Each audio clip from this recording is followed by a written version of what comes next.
넥슨 김정주 씨가 우울증이 심해져서 숨졌다는 보도. 그래서 자살을 했다는 건지 아니면 그냥 의문사를 했는데 마침 우울증 치료 이력이 있다는 건지 모르겠다. 의문사면 백신 접종 이력이 있다면 부작용으로 죽었을 테고 아니면 타살일 텐데 자산 12조인 사람이 국회의원이나 질병청 직원도 안 맞는 주사를 맞았을 가능성은 거의 없다. 자살 아니면 타살인데 자살의 가능성이 더 커 보인다. 그래도 경찰이 수사를 제대로 할 필요는 있다.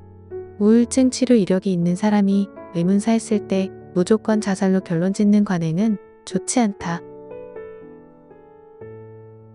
사실 이건희 씨도 약물 관련 소문이 많았는데 연예인이나 사회 최고위층 중에 약물의 힘을 빌리지 않는 사람은 거의 없다고 보면 된다.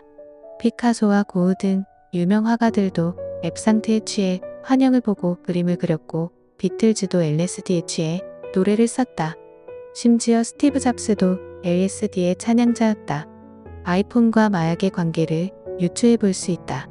최근 신화 출신 김동완이 연예기획사에서 아이돌들에게 약물을 남용시키는 경향에 대해 폭로한 적이 있다. 설리, 구하라, 샤이니 종현 등도 모두 우울증 약을 복용했었다.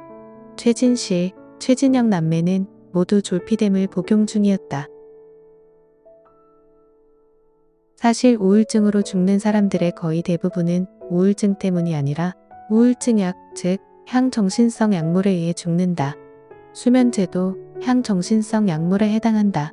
최근 유명 심리학자 조던 피터슨이 스스로가 환자들에게 처방하기도 했을 항우울제와 공황장애약인 벤조디아제핀을 수년간 복용하다가 중단하는 과정에서 죽음 가까이 갔던 일이 화제가 되었다. 하늘의 도움으로 실제로 복귀 영상에서 그레이스 오브 갓을 언급했다. 살아난 그는 그 이후로 아마 향정신성 약물에는 손도 대지 않을 것이다. 정신병에서 정자를 빼면 신병이 된다. 신병 증상의 특징은 잠을 못 자거나 밥을 못 먹거나 이유 없이 몸이 아프거나 안 하던 이상한 행동을 한다거나 헛소리를 한다거나 헛것을 보고 듣는다거나 등이다. 공통점은 병의원에서 치료가 안 된다는 점이다. 그래서 신병이 일단 오면 해결책은 딱 두 가지라고 경험자들은 말한다.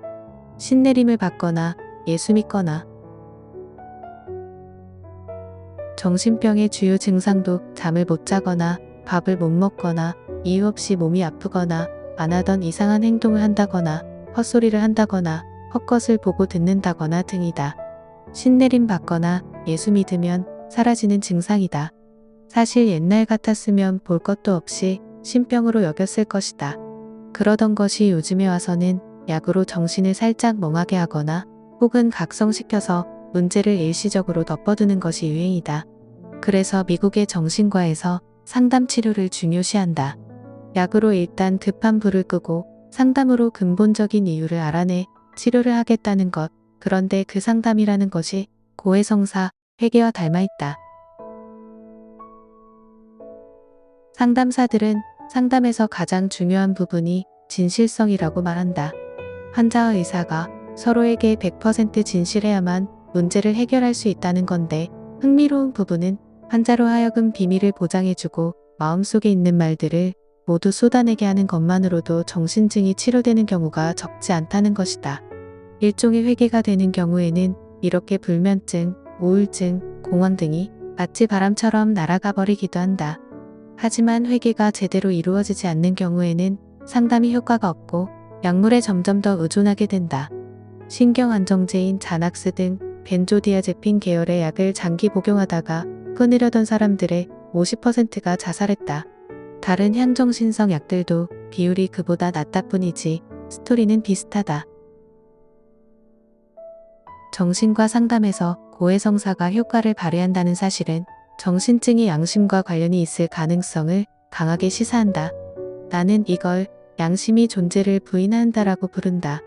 작게 양심을 어기고 거짓말을 하고 해서는 안 될 일들을 하고 비밀을 만들면서 즐겁게 살다가 어느 순간 쿵 하고 양심의 주먹이 마음을 강타하는 것이다. 러시아의 귀족이자 대부후이자 대작가였던 톨스토이의 경우도 그랬다.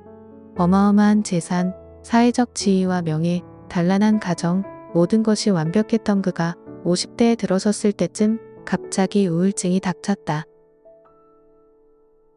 자살 충동이 심해 자살 도구로 쓰일 수 있는 물건들을 스스로 멀리 치워둘 정도였다. 이유를 알 수 없었던 그는 철학, 과학, 종교 등 모든 분야를 섭렵하며 이유를 찾고자 했고 결국 성경에서 답을 찾아 치유됐다. 그의 저서 고백록에 모든 과정이 자세히 적혀 있다. 그 시절 우리나라였다면 신내림을 받아서 박수무당이 탄생했을 가능성이 컸을 것이다. 용한 톨무당이 탄생할 뻔했다. 교회 다니는데 우울증약 먹는다는 사람들은 양심을 점검해보거나 신내림 받기를 권한다.